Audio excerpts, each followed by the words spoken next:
This week's Grimm Fairy Tales: The Sparrow and His 4 Children. A sparrow had 4 young ones in a swallow's nest. When they were fledged, some naughty boys pulled out the nest, but fortunately, all the birds got safely away in the high wind. Then the old bird was grieved that as his sons had all gone out into the world, he had not first warned them of every kind of danger, and given them good instruction how to deal with each.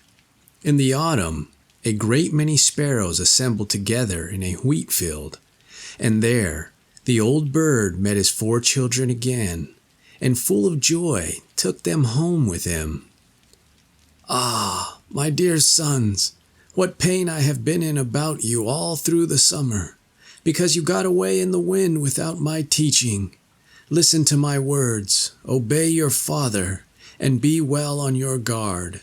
Little birds have to encounter great dangers." And then he asked the eldest where he had spent the summer, and how he had supported himself. "I stayed in the gardens and looked for caterpillars and small worms until the cherries got ripe." "Ah, my son," said the father, "titbits are not bad, but there is great risk about them. On the account, take great care of thyself henceforth, and particularly when people are going about the gardens who carry long green poles which are hollow inside, and have a little hole on the top." "Yes, father, but what if a little green leaf is stuck over the hole with wax?" said the son. "Where hast thou seen that?" "In a merchant's garden," said the youngster. "Oh, my son, merchant folks are quick folks," said the father. "If thou hast been among the children of the world, thou hast learned worldly shiftiness enough. Only see that thou usest it well, and do not be too confident." After this, he asked the next, "Where hast thou passed thy time?"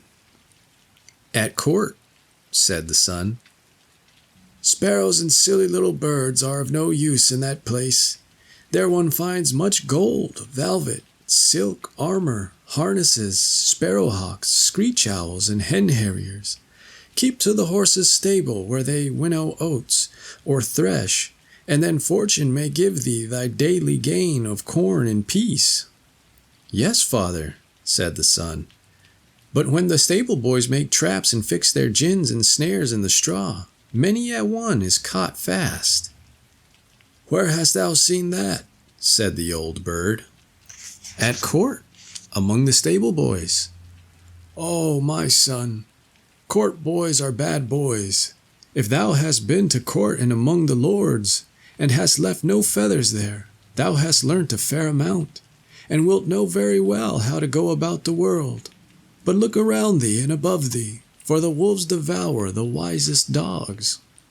The father examined the third also. "Where didst thou seek thy safety?" "I have broken up tubs and ropes on the cart roads and highways, and sometimes met with a grain of corn or barley." "That is indeed dainty fare," said the father. "But take care that thou art about, and look carefully around, especially when thou seest anyone stooping and about to pick up a stone. There is not much time to stay then." "That is true," said the son. "But what if any one should carry a bit of rock or ore ready beforehand in his breast or pocket?" "Where hast thou seen that?" "Among the mountaineers, dear father. When they go out, they generally take little bits of ore with them." "Mountain folk are working folks and clever folks. If thou hast been among mountain lads, thou hast seen and learnt something. But when thou goest thither, beware, for many a sparrow have been brought to a bad end by a mountain boy." At length the father came to the youngest son. "Thou, my dear chirping nestling, wert always the silliest and weakest. Stay with me. The world has many rough, wicked birds which have crooked beaks and long claws, and lie in wait for poor little birds, and swallow them. Keep with those of thine own kind, and pick up little spiders and caterpillars from the trees or the house, and then thou wilt live long in peace. My dear father, he who finds feed himself without injury to other people fares well, and no sparrow, hawk, eagle, or kite will hurt him if he specially commits himself and his lawful food, evening and morning, faithfully to God, who is the creator and preserver of all forest and village birds, who likewise heareth the cry and prayer of the young ravens. For no sparrow or wren ever falls to the ground except by his will. Where hast thou learnt this? The son answered, When the great blast of wind tore me away from thee, I came to a church, and there during the summer I have picked up the flies and spiders from the windows, and heard this discourse preached. The Father of all sparrows fed me all the summer through, and kept me from all mischance and from ferocious birds. In sooth, my dear son, if thou takest refuge in the churches, and helpest to clear away spiders and buzzing flies, and criest unto God like the young ravens, and commendest thyself to the eternal Creator, all will be well with thee, and that even if the whole world were full of wild malicious birds, he who to God commits his ways, in silence suffers, waits and prays, preserves his faith and conscience pure, he is of God's protection sure. The duration of life. When God had created the world and was about to fix the length of each creature's life, the ass came and asked, Lord, how long shall I live? 30 years, replied God. Does that content thee?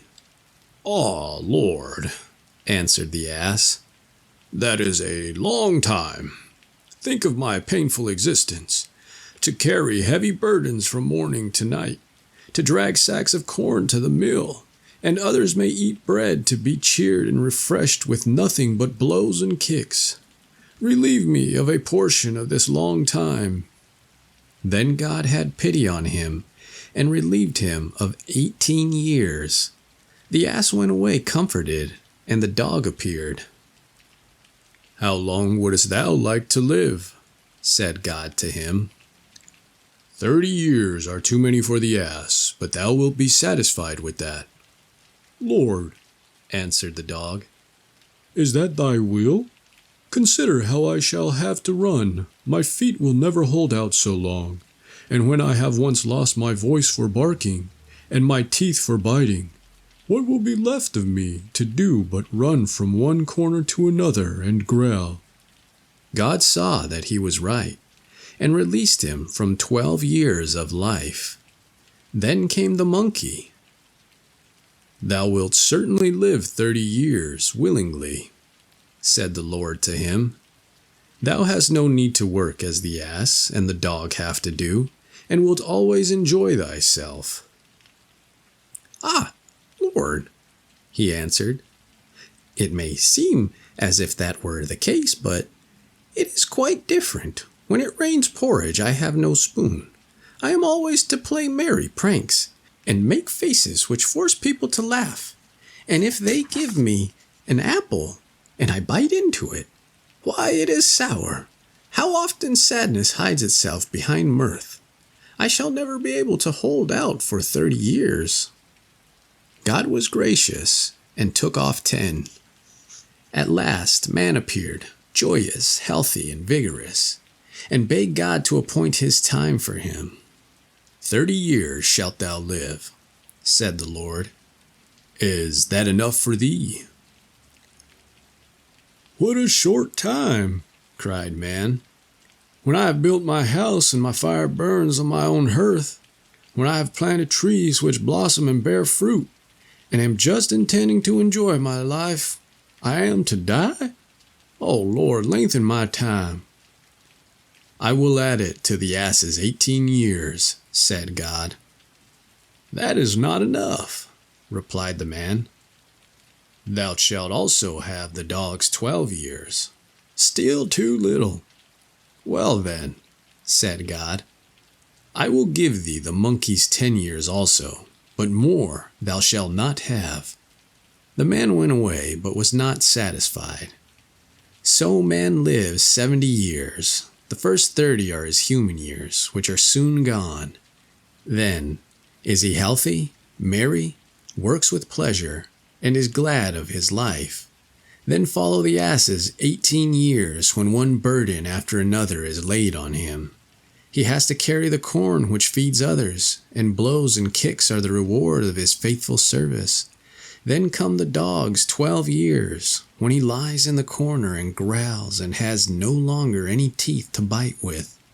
And when this time is over, the monkey's 10 years form the end. The man is weak-headed and foolish, does silly things, and becomes the jest of the children. Faithful John. There was once on a time an old king who was ill, and thought to himself, "I am lying on what must be my deathbed." Then said he, "Tell Faithful John to come to me."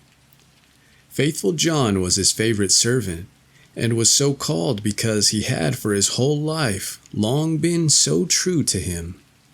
When therefore he came beside the bed, the king said to him, "Most faithful John, I feel my end approaching and have no anxiety except about my son. He is still of tender age and cannot always know how to guide himself. If thou dost not promise me to teach him everything that he ought to know, and to be his foster father, I cannot close my eyes in peace." Then answered faithful John, "I will not forsake him, and will serve him with fidelity, even if it should cost me my life." On this, the old king said, "Now I die in comfort and peace." Then he added, "After my death, thou shalt show him the whole castle, all the chambers, halls, and vaults, and all the treasures which lie therein, but the last chamber in the long gallery, in which is the picture of the princess of the golden dwelling, shalt thou not show. If he sees that picture, he will fall violently in love with her, and will drop down in a swoon, and go through great danger for her sake. Therefore thou must preserve him from that." And when faithful John had once more given his promise to the old king about this, the king said no more, but laid his head on his pillow and died. When the old king had been carried to his grave, faithful John told the young king all that he had promised his father on his deathbed, and said, "This will I assuredly perform, and will be faithful to thee as I have been faithful to him, even if it should cost me my life." When the mourning was over, faithful John said to him, "It is now time that thou shouldest see thine inheritance. I will show thee thy father's palace." Then he took him about everywhere, up and down, and let him see all the riches and the magnificent apartments. Only there was one room which he did not open, that in which hung the dangerous picture. The picture was, however, so placed that when the door was opened, you looked straight on it, and it was so admirably painted that it seemed to breathe and live, and there was nothing more charming or more beautiful in the whole world. The young king, however, plainly remarked that faithful John always walked past this one door and said, "Why dost thou never open this one for me?" "There is something within it," he replied, "which would terrify thee." But the king answered, "I have seen all the palace, and I will know what is in this room also." And he went and tried to break open the door by force. Then faithful John held him back and said, "I promised thy father before his death that thou shouldest not see that which is in this chamber. It might bring the greatest misfortune on thee and on me." "Ah, no," replied the young king. "If I do not go in, it will be my certain destruction. I should have no rest day or night until I had seen it with my own eyes. I shall not leave the place now until thou hast unlocked the door." Then faithful John saw that there was no help for it now, and with a heavy heart and many sighs sought out the key from the great bunch. When he had opened the door, he went in first, and thought by standing before him he could hide the portrait so that the king should not see it in front of him. But what availed that? The king stood on tiptoe and saw it over his shoulder. And when he saw the portrait of the maiden, which was so magnificent and shone with gold and precious stones, he fell fainting to the ground. Faithful John took him up, carried him to his bed, and sorrowfully thought, "The misfortune has befallen us, Lord God. What will be the end of it?" Then he strengthened him with wine until he came to himself again. The first words the king said were, "Ha, the beautiful portrait. Whose is it?" "That is the princess of the golden dwelling," answered faithful John. Then the king continued, "My love for her is so great that if all the leaves on all the trees were tongues, they could not declare it. I will give my life to win her. Thou art my most faithful John. Thou must help me." The faithful servant considered within himself for a long time how to set about the matter, for it was difficult even to obtain a sight of the king's daughter. At length he thought of a way, and said to the king, "Everything which she has about her is of gold: tables, chairs, dishes, glasses, bowls, and household furniture. Among thy treasures are 5 tons of gold. Let one of the goldsmiths of the kingdom work these up into all manner of vessels and utensils, into all kinds of birds, wild beasts, and strange animals. Such may please her, and we will go there with them and try our luck." The king ordered all the goldsmiths to be brought to him, and they had to work night and day until at last the most splendid things were prepared. When everything was stowed on board a ship, faithful John put on the dress of a merchant, and the king was forced to do the same in order to make himself quite unrecognizable. Then they sailed across the sea, and sailed on until they came to the town wherein dwelt the princess of the golden dwelling. Faithful John bade the king stay behind on the ship, and wait for him. "Perhaps I shall bring the princess with me," said he. "Therefore, see that everything is in order. Have the golden vessels set out, and the whole ship decorated." Then he gathered together in his apron all kinds of gold things, went on shore, and walked straight to the royal palace. When he entered the courtyard of the palace, a beautiful girl was standing there by the well, with 2 golden buckets in her hand, drawing water with them. And when she was just turning round to carry away the sparkling water, she saw the stranger and asked who he was. So he answered, "I am a merchant," and opened his apron and let her look in. Then she cried, "Oh, what beautiful gold things!" and put her pails down and looked at the golden wares one after the other. Then said the girl, "The princess must see these.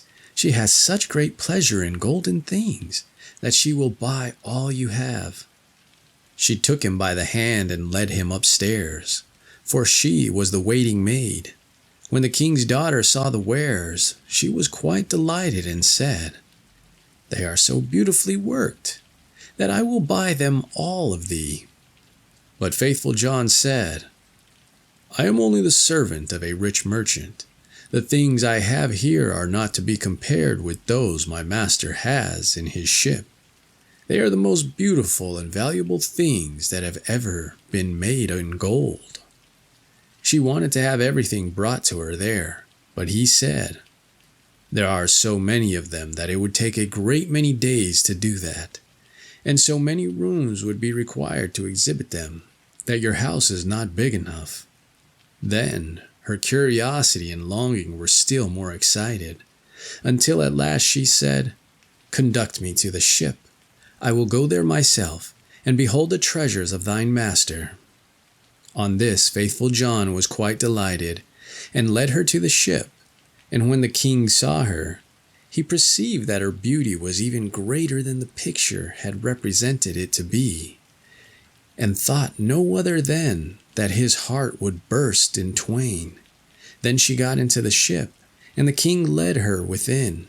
Faithful John, however, remained behind with the pilot, and ordered the ship to be pushed off, saying, "Set all sail, till it fly like a bird in air." Within, however, the king showed her the golden vessels, every one of them, also the wild beasts and strange animals. Many hours went by while she was seeing everything, and in her delight she did not observe that the ship was sailing away. After she had looked at the last, she thanked the merchant and wanted to go home. But when she came to the side of the ship, she saw that it was on the deep sea far from land, and hurrying onwards with all sail set. "Ah!" cried she in her alarm, "I am betrayed. I am carried away and have fallen into the power of a merchant. I would die rather." The king, however, seized her hand and said, "I am not a merchant, I am a king, and of no meaner origin than thou art. And if I have carried thee away with subtlety, that has come to pass because of my exceeding great love for thee. The first time that I looked on thy portrait, I fell fainting to the ground." When the princess of the golden dwelling heard that, she was comforted, and her heart was inclined unto him, so that she willingly consented to be his wife. It so happened, however, while they were sailing onwards over the deep sea, that faithful John, who was sitting on the forepart of the vessel, making music, saw 3 ravens in the air, which came flying towards them. On this he stopped playing and listened to what they were saying to each other, for that he well understood. One cried, "Oh, there he is carrying home the princess of the golden dwelling." "Yes," replied the second, "but he has not got her yet," said the third. "But he has got her. She is sitting beside him in the ship." Then the first began again and cried, "What good will that do him? When they reach the land, a chestnut horse will leap forward to meet him, and the prince will want to mount it. But if he does that, it will run away with him, and rise up into the air with him, and he will never see his maiden more." Spake the second, "But is there no escape?" "Oh, yes. If anyone else gets on it swiftly and takes out the pistol which must be in its holster, and shoots the horse dead with it, the young king is saved. But who knows that? And whosoever does know it, and tells it to him, will be turned to stone from the toe to the knee." Then said the second, "I know more than that. Even if the horse be killed, the young king will still not keep his bride. When they go into the castle together, a wrought bridal garment will be lying there in a dish, and looking as if it were woven of gold and silver. It is, however, nothing but sulphur and pitch, and if he put it on, it will burn him to the very bone and marrow." Said the third, "Is there no escape at all?" "Oh, yes," replied the second. "If anyone with gloves on seizes the garment and throws it into the fire and burns it, the young king will be saved. But what avails that? Whosoever knows it and tells it to him, half his body will become stone from the knee to the heart." Then said the third, "I know still more. Even if the bridal garment be burnt, the young king will still not have his bride. After the wedding, when the dancing begins and the young queen is dancing, she will suddenly turn pale and fall down as if dead. And if someone does not lift her up and draw 3 drops of blood from her right breast, and spit them out again, she will die. But if anyone who knows that were to declare it, he would become stone from the crown of his head to the sole of his foot." When the ravens had spoken of this together, they flew onwards, and faithful John had well understood everything. But from that time forth he became quiet and sad, for if he concealed what he had heard from his master, the latter would be unfortunate.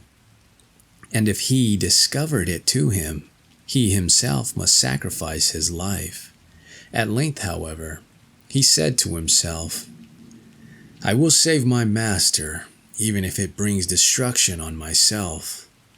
When therefore they came to shore, all happened as had been foretold by the ravens, and a magnificent chestnut horse sprang forward. "Good," said the king, "he shall carry me to my palace," and was about to mount it when faithful John got before him, jumped quickly on it, drew the pistol out of the holster, and shot the horse. Then the other attendants of the king, who after all were not very fond of faithful John, cried, "How shameful to kill the beautiful animal that was to have carried the king to his palace." But the king said, "Hold your peace and leave him alone. He is my most faithful John. Who knows what may be the good of that?" They went into the palace, and in the hall there stood a dish, and therein lay the bridal garment, looking no otherwise than as if it were made of gold and silver.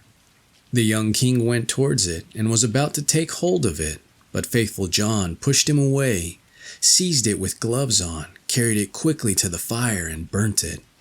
The other attendants again began to murmur, and said, "Behold, now he is even burning the king's bridal garment." But the young king said, "Who knows what good he may have done? Leave him alone. He is my most faithful John." And now the wedding was solemnized. The dance began, and the bride also took part in it. Then faithful John was watchful, and looked into her face, and suddenly she turned pale and fell to the ground, as if she were dead. On this he ran hastily to her, lifted her up, and bore her into a chamber. Then he laid her down, and knelt and sucked the 3 drops of blood from her right breast, and spat them out. Immediately she breathed again and recovered herself. But the young king had seen this, and being ignorant why faithful John had done it, was angry and cried, "Throw him into a dungeon." Next morning faithful John was condemned and led to the gallows. And when he stood on high, and was about to be executed, he said, "Everyone who has to die is permitted before his end to make one last speech. May I too claim the right?" "Yes," answered the king, "it shall be granted unto thee." Then said faithful John, "I am unjustly condemned, and have always been true to thee." And he related how he had hearkened to the conversation of the ravens when on the sea, and how he had been obliged to do all these things in order to save his master. Then cried the king, "Oh, my most faithful John, pardon, pardon, bring him down." But as faithful John spoke the last word, he had fallen down lifeless and become a stone. Thereupon the king and the queen suffered great anguish, and the king said, "Ah, how ill I have requited great fidelity," and ordered the stone figure to be taken up and placed in his bedroom beside his bed. And as often as he looked on it, he wept and said, "Ah, if I could bring thee to life again, my most faithful John." Some time passed, and the queen bore twins, 2 sons who grew fast and were her delight. Once when the queen was at church, and the 2 children were sitting playing beside their father, the latter, full of grief, again looked at the stone figure, sighed, and said, "Ah, if I could but bring thee to life again, my most faithful John." Then the stone began to speak and said, "Thou canst bring me to life again, if thou wilt use for that purpose what is dearest to thee." Then cried the king, I will give everything I have in this world for thee. The stone continued, If thou wilt cut off the heads of thy 2 children with thine own hand, and sprinkle me with their blood, I shall be restored to life. The king was terrified when he heard that he himself must kill his dearest children, but he thought of faithful John's great fidelity, and how he had died for him, drew his sword, and with his own hand cut off the children's heads. And when he had smeared the stone with their blood, life returned to it, and faithful John stood once more safe and healthy before. He said to the king, Thy truth shall not go unrewarded, and took the heads of the children, put them on again, and rubbed the wounds with their blood, on which they became whole again immediately, and jumped about and went on playing as if nothing had happened. Then the king was full of joy, and when he saw the queen coming, he hid faithful John and the 2 children in a great cupboard. When she entered, he said to her, Hast thou been praying in the church? Yes, answered she, but I have constantly been thinking of faithful John and what misfortune has befallen him through us. Then said he, Dear wife, we can give him his life again, but it will cost us our 2 little sons, whom we must sacrifice. The queen turned pale, and her heart was full of terror, but she said, We owe it to him, for his great fidelity. Then the king was rejoiced that she thought as he had thought, and went and opened the cupboard and brought forth faithful John and the children, and said, God be praised, he is delivered, and we have our little sons again also, and told her how everything had occurred. Then they dwelt together in much happiness until their death. The Six Swans. Once upon a time, a certain king was hunting in a great forest, and he chased a wild beast so eagerly that none of his attendants could follow him. When evening drew near, he stopped and looked around him, and then he saw that he had lost his way. He sought a way out, but could not find one. Then he perceived an aged woman with a head which nodded perpetually, who came towards him, but she was a witch. Good woman, said he to her, can you not show me the way through the forest? Oh, yes, Lord King, she answered, that I certainly can, but on one condition, and if you do not fulfill that, you will never get out of the forest, and will die of hunger in it. What kind of condition is it? Asked the king. I have a daughter, said the old woman, who is as beautiful as any in the world, and well deserves to be your consort, and if you will make her your queen, I will show you the way out of the forest. In the anguish of his heart, the king consented, and the old woman led him to her little hut where her daughter was sitting by the fire. She received the king as if she had been expecting him, and he saw that she was very beautiful, but still, she did not please him, and he could not look at her without secret horror. After he had taken the maiden up on his horse, the old woman showed him the way, and the king reached his royal palace again, where the wedding was celebrated. The king had already been married once and had by his first wife 7 children, 6 boys and a girl, whom he loved better than anything else in the world. As he now feared that the stepmother might not treat them well, and even do them some injury, he took them to a lonely castle which stood in the midst of a forest.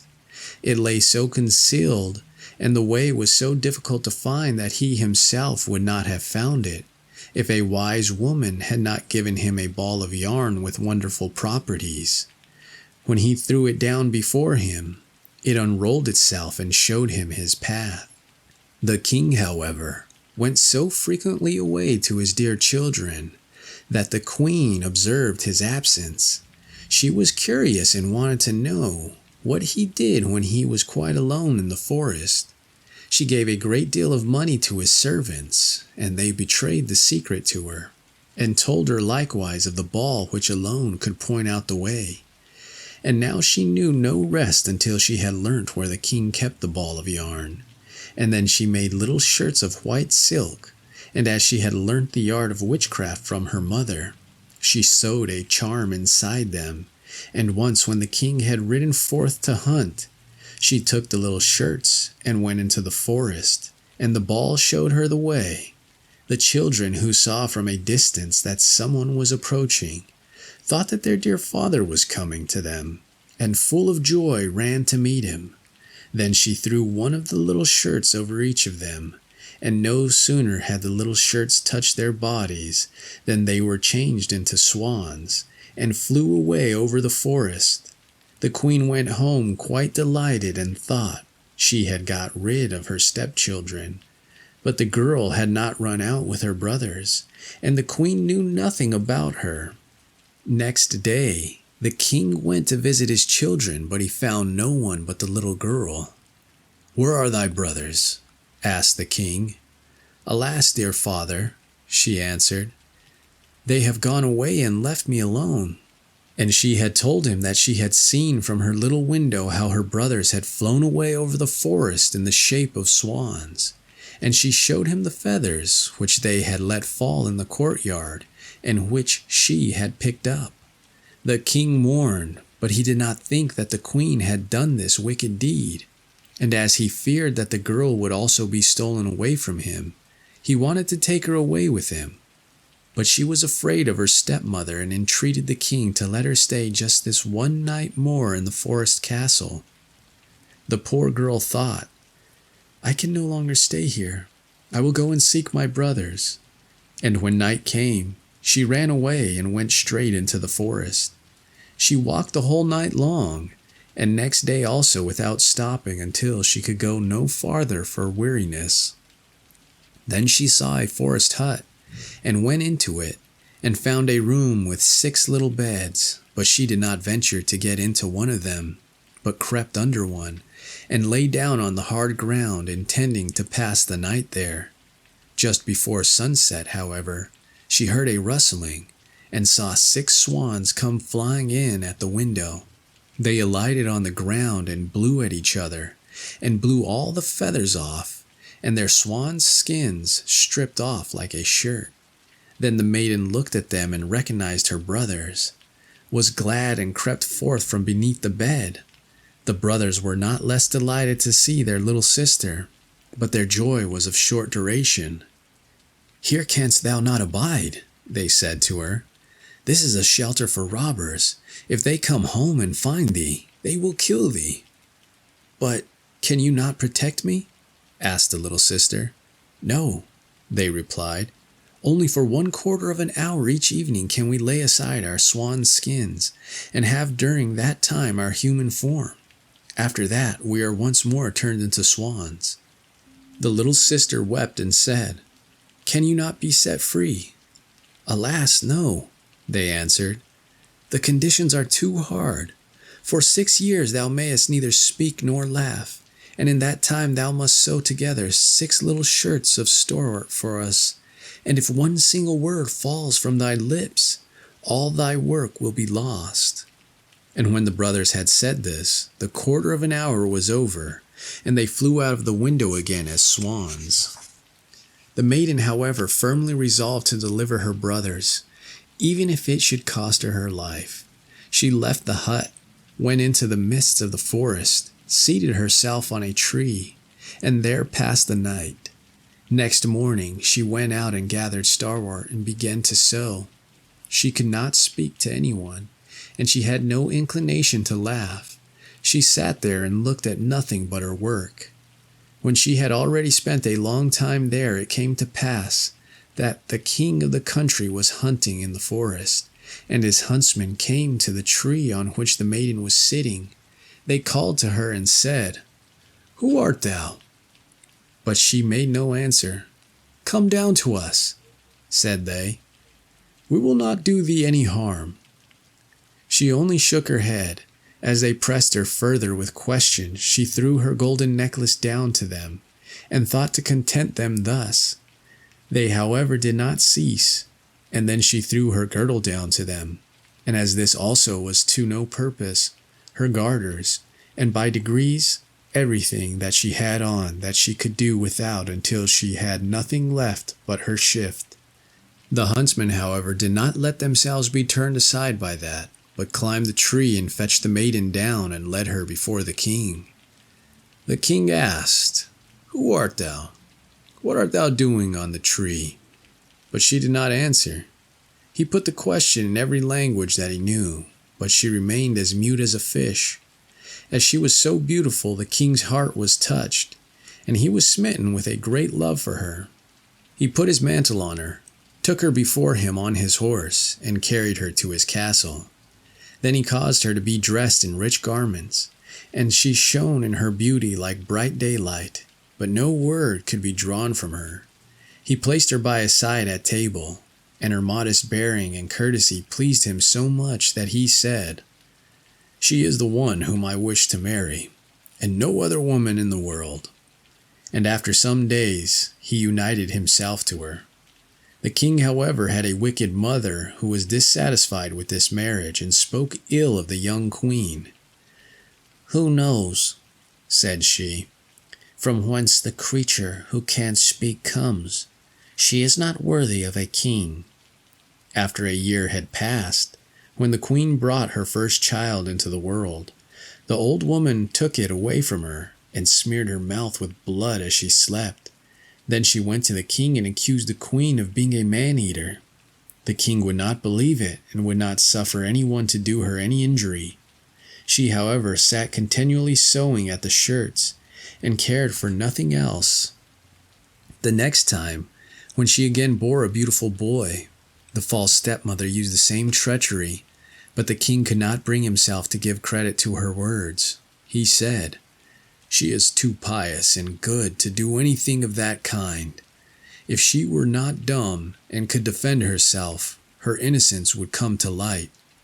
But when the old woman stole away the newly born child for the third time and accused the queen, who did not utter one word of defense, the king could do no otherwise than deliver her over to justice, and she was sentenced to suffer death by fire. When the day came for the sentence to be executed, it was the last day of the 6 years during which she was not to speak or laugh, and she had delivered her dear brothers from the powers of the enchantment. The 6 shirts were ready, only the left sleeve of the 6th was wanting. When therefore she was led to the stake, she laid the shirts on her arm, and when she stood on high and the fire was just going to be lighted, she looked around and 6 swans came flying through the air towards her. Then she saw that her deliverance was near, and her heart leapt with joy. The swans swept towards her and sank down so that she could throw the shirts over them, and as they were touched by them, their swan skins fell off, and her brothers stood in their own bodily form before her, and were vigorous and handsome. The youngest only lacked his left arm, and had in the place of it a swan's wing on his shoulder. They embraced and kissed each other, and the queen went to the king, who was greatly moved, and she began to speak and said, "Dearest husband, now I may speak and declare to thee that I am innocent, and falsely accused." And she told him of the treachery of the old woman, who had taken away her 3 children and hidden them. Then, to the great joy of the king, they were brought thither, and as a punishment, the wicked stepmother was bound to the stake and burnt to ashes. But the king and the queen, with their 6 brothers, lived many years in happiness and peace. The 7 Ravens. There was once a man who had 7 sons, and still he had no daughter, however much he wished for one. At length his wife again gave him hope of a child, and when it came into the world, it was a girl. The joy was great, but the child was sickly and small, and had to be privately baptized on account of its weakness. The father sent one of the boys in haste to the spring to fetch water for the baptism.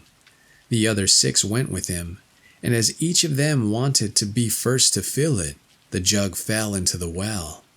There they stood and did not know what to do, and none of them dared to go home. As they still did not return, the father grew impatient and said, "They have certainly forgotten it for some game, though wicked boys." He became afraid that the girl would have to die without being baptized, and in his anger cried, "I wish the boys were all turned into ravens."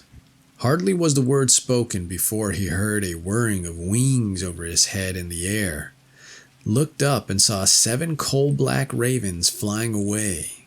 The parents could not recall the curse, and however sad they were at the loss of their 7 sons, they still to some extent comforted themselves with their dear little daughter, who soon grew strong and every day became more beautiful. For a long time she did not know that she had had brothers, for her parents were careful not to mention them before her. But one day she accidentally heard some people saying of herself that the girl was certainly beautiful, but that in reality she was to blame for the misfortune which had befallen her 7 brothers. Then she was much troubled and went to her father and mother and asked if it was true that she had had brothers, and what had become of them. The parents now dared keep the secret no longer, but said that what had befallen her brothers was the will of heaven, and that her birth had only been the innocent cause. But the maiden took it to heart daily, and thought she must deliver her brothers. She had no rest or peace until she set out secretly, and went forth into the wide world to trace out her brothers and set them free. Let it cost what it might. She took nothing with her but a little ring belonging to her parents as a keepsake, a loaf of bread against hunger, a little pitcher of water against thirst, and a little chair as a provision against weariness. And now she went continually onwards, far, far to the very end of the world. Then she came to the sun, but it was too hot and terrible, and devoured little children. Hastily she ran away, and ran to the moon, but it was far too cold, and also awful and malicious. And when it saw the child, it said, I smell the flesh of men." On this she ran swiftly away, and came to the stars, which were kind and good to her, and each of them sat on its own particular little chair. But the morning star arose, and gave her the drumstick of a chicken, and said, "If thou hast not that drumstick, thou canst not open the glass mountain, and in the glass mountain are thy brothers." The maiden took the drumstick, wrapped it carefully in a cloth, and went onwards again until she came to the glass mountain. The door was shut, and she thought she would take out the drumstick, but when she undid the cloth it was empty, and she had lost the good star's present. What was she now to do? She wished to rescue her brothers, and had no key to the glass mountain. The good sister took a knife, cut off one of her little fingers, and put it in the door, and succeeded in opening it. When she had gone inside, a little dwarf came to meet her, who said, "My child, what are you looking for?" "I am looking for my brothers, the 7 ravens," she replied. The dwarf said, "The Lord Ravens are not at home, but if you will wait here until they come, step in." Thereupon the little dwarf carried the ravens' dinner in, on 7 little plates, and in 7 little glasses, and the little sister ate a morsel from each plate, and from each little glass she took a sip, but in the last little glass she dropped the ring which she had brought away with her. Suddenly she heard a whirring of wings and a rushing through the air, and then the little dwarf said, "Now the Lord Ravens are flying home." Then they came, and wanted to eat and drink, and looked for their little plates and glasses, then said one after the other, "Who has eaten something from my plate? Who has drunk out of my little glass? It was a human mouth." And when the 7th came to the bottom of the glass, the ring rolled against his mouth. Then he looked at it, and saw that it was a ring belonging to his father and mother, and said, "God grant that our sister may be here, and then we shall be free." When the maiden, who was standing behind the door watching, heard that wish, she came forth, and on this all the ravens were restored to their human form again, and they embraced and kissed each other, and went joyfully home.